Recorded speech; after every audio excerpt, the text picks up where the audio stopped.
हमारे भाव इतने अच्छे रहते हैं कि हम दर्शन विधि के भगवान के चोर बन जाते हैं। इतने उससे दर्शन करते हैं, धीरे धीरे भगवान को वशीकरण में अपने अंदर विराजमान करते हैं, उनकी स्तुति लगाते हैं। सब कुछ हमें कोई सीखता नहीं है, समझो, कोई सीखता नहीं है। जब तक मैं भगवान को अपने अंदर विराजमान न कर लूँ या भगवान के गुणों का पूजन अपने अंदर विराजमान न कर लूँ, जब तक उनका गुणगान का शास्त्र न पढ़ लूँ, जब तक हमको हमारा मन जिनालय में ही बना रहता है, बाहर नहीं जाता है, समझो, क्योंकि वो अशुद्ध नहीं आया है। अब कोई मनुष्य दर्शन विधि से करता है तो देखो, विधि तो मैंने बताई है कि चित चोर बन के करो, लेकिन कोई कोई भगवान का दर्शन करता है तो दर्शन भी कर लेता है और दर्शन करता है, नाराज नहीं हो जाना भाई लोग। फिर क्या कह रहे हैं, भगवान उसका बुरा हो जाए। आप सच्चे भगवान हो तो उसका बुरा हो जाए। बताओ, तुम घर से आए हो जिनालय में दर्शन करने के लिए, अपने पाप धोने के लिए, और भगवान से कहते हो यदि तुम सच्चे हो तो उसका ऐसा कर दो। तुम क्या कहते हो, मेरी बात कोई नहीं सुन रहा है, लेकिन तुम्हारे कंधे पर पकड़ने वाला तुमको बैठा है, पाप वाला पाप पर बैठा है, पुण्य वाला पुण्य पर बैठा है। पुण्य वाला शांत हो गया, पापी हंस रहा है, कह रहा है ठीक, अच्छी बात, भगवान से तुमने विनती की, फंस तो गए तुम चक्कर में, अब देखेंगे तुम्हें हम अच्छी तरह से। समझो, हमने दूसरों का बुरा सोचा। पुण्य क्या कहता है, क्या करूं, कितना समझाता हूं, ये कुल खानदान को भी भूल गया है। माने किसी की बुराई, किसी का बुरा सोचना ही नहीं चाहिए, क्योंकि तुम कैसे अच्छे कुल में पैदा हुए, कैसा मानव जन्म मिला है, इस मानव जन्म को तुम कहाँ ले जा रहे हो।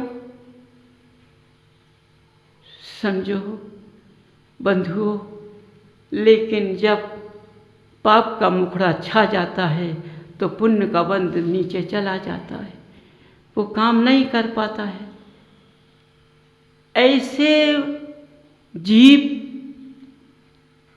माने पुरुष या महिला हो, ऐसे भगवान की दर्शन करता है या पूजन करता है या भक्ति करता है या माला फिर कुछ भी करता है, यदि उसके अंदर ये भावना होती है तो ना उसके पास दर्शन विधि है, ना उसके पास पूजन है, कुछ नहीं है, केवल एक फोटो का दिखावा है। समझो, फोटो कैसे कागज की फोटो बन जाती है, हो सकता है उसमें लकड़ी भी खींच दी जाती, कुछ भी छेदे बन जाते हैं, उस फोटो में छेदे बन जाते हैं, एक कागज की फोटो बनकर तैयार हो गई है।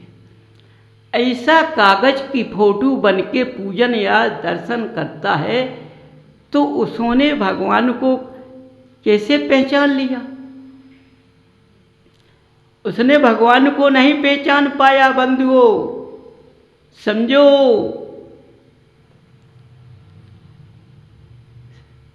क्या किस तरह से अपना कुल खानदान को स्वच्छ करना है, समझिए। कुल खानदान, पहले मनुष्य खाना के बाद कुछ नहीं लेता था, अपने थाली पर जो कुछ लेता था ले लेता था।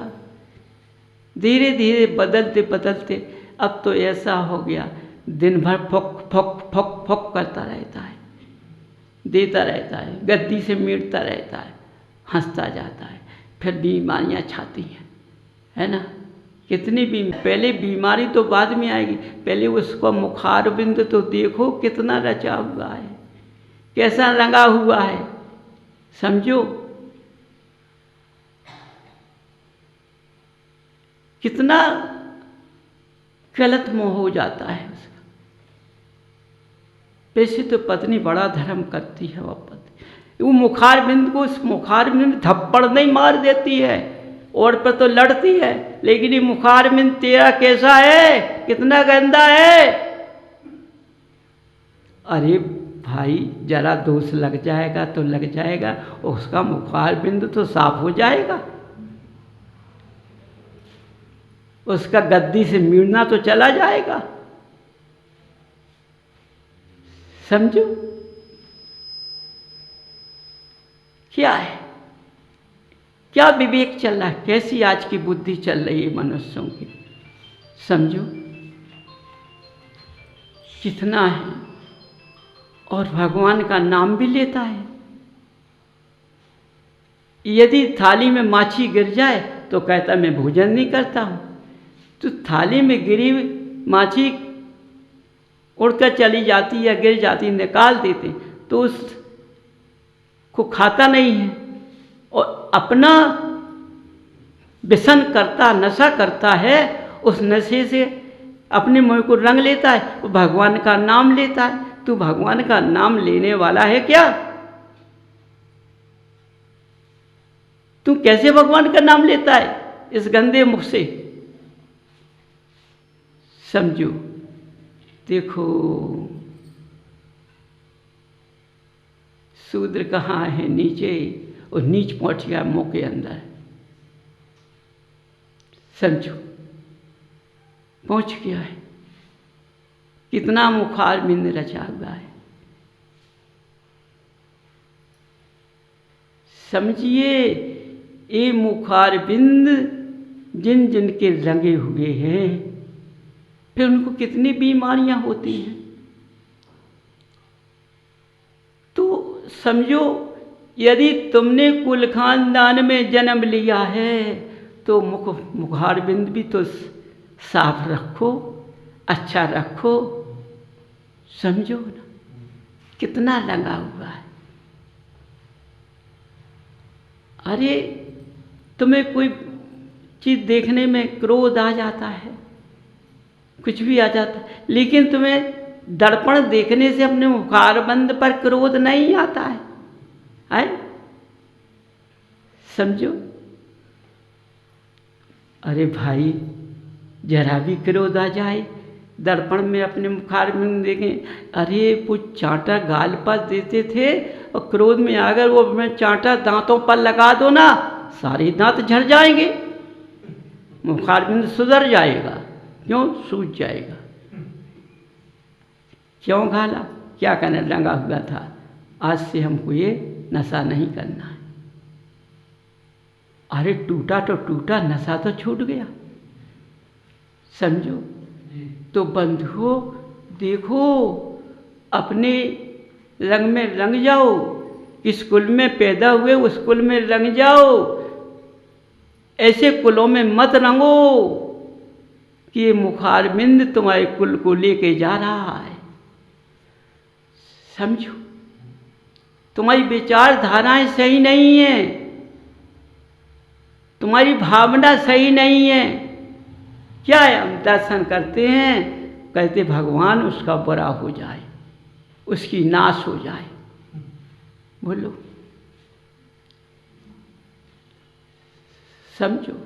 आज महिलाएं कभी कभी अपने बच्चे से कहती हैं कि हत्यारी, बाप की छाती पे होरा भूंजता है, बोलो हत्यारी भी बना देती है और बाप की छाती पे होरा भूंजता है। ये पूछो उसे कि हत्यारा कैसा है, होरा क्या कहलाता है? तो बाप की छाती पत्थर कहलाई, जब तक होरा बड़ा,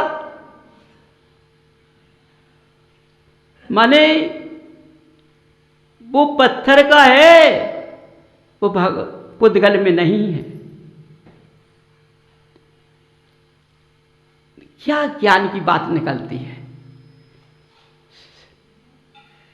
समझो कितनी अच्छी ज्ञान की बात निकलती है। अपने बच्चे से माँ कहती है, देखो माँ की ममता कितनी प्यारी है, और माँ की ममता कितनी प्यारी, और माँ में ममता अपने बच्चे से बुलवा देती है। सोचो तो बताओ बंधुओं, ये सत्य है कि माँ की ममता बच्चे से है कि नहीं है? यदि ममता सही होती, बच्चे से हमें प्यार होता, तो बच्चे को हत्यारे न बनाता मैं। समझो, ये अभक्ष का भोजन पान करने की वजह से जिन जीवों की हिंसा हुई है, उन जीवों ने तड़प तड़प कर अपनी आयु बंध को खोया है, और तुमने बड़े प्रेम से उस भोजन को किया है, इसलिए वह भावना तुम्हारे अंदर पहुंच गई है, वैसा ही स्वभाव तुम्हारा हो गया है। समझिए बंधुओं, क्या कहूं, अपने अंदर से सोच विचार लगाओ ना, कैसे गति में पैदा हुए, मानव गति में पैदा हुए, ऐसे उच्च कुल में पैदा हुए कि जिसमें ये सारी चीज बताई जाती है। समझो, और आज सब भक्षण कर रहे हो तो किस पवित्रता में तुम पैदा हुए हो और किस अपवित्रता के साथ चल रहे हो?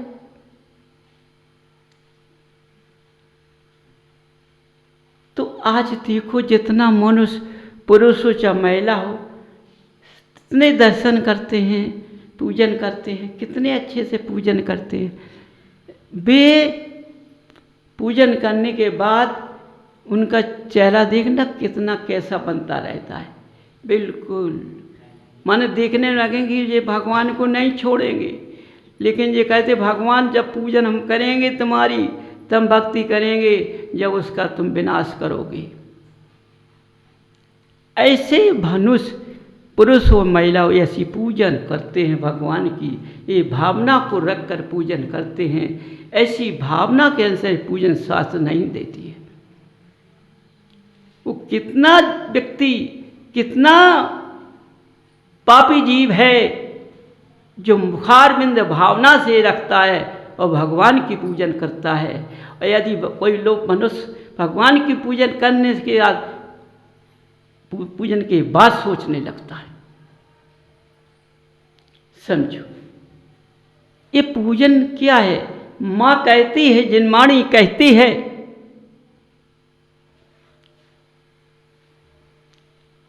देखो बेटे, परम पिता से कभी दूर मत होना, मत दूर होना। यहाँ जिनालय में मजाक समझकर नहीं आना, आडंबर लेकर नहीं आना। माँ कहती है जिनवाणी अपने बच्चे से कि इस जिनालय में पवित्रता के साथ आओ बेटे, और परम पिता को झुक जाओ, और परम पिता के बच्चे बनकर तुम रास्ते पर लग जाओ। लेकिन ऐसे खोटों में अपना जीवन व्यर्थ मत करो, इन खोटों को दूर रखो। ये तुम्हारे अंदर खोटे आने ना पाए। जिनवाणी अपने बच्चे से प्रेम से बोलती है, प्यार से बोलती है, कितना समझाती है।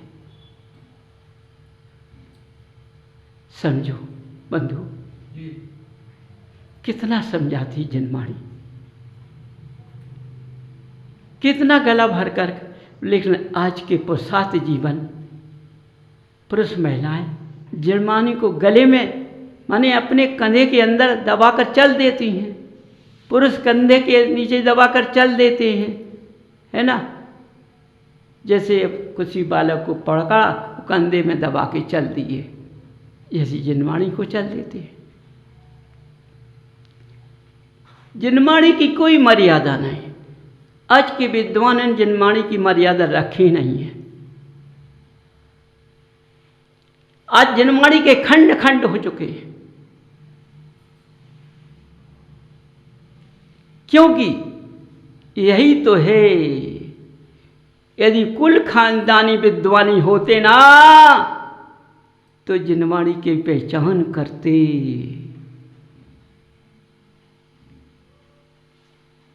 कहाँ चली गई जिनवाणी की पहचान? आज के वंशावली ने जिनवाणी की पहचान को दूर कर दिया।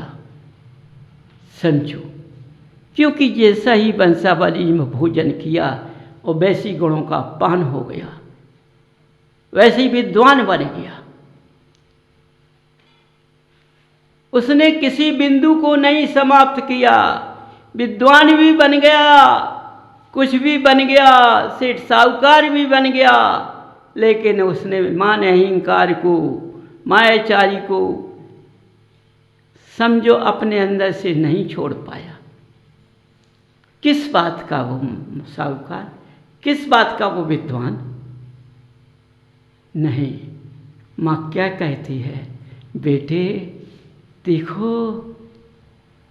ये पाखंडी मत बनो तुम, इसका तुम्हें भोगना पड़ेगा।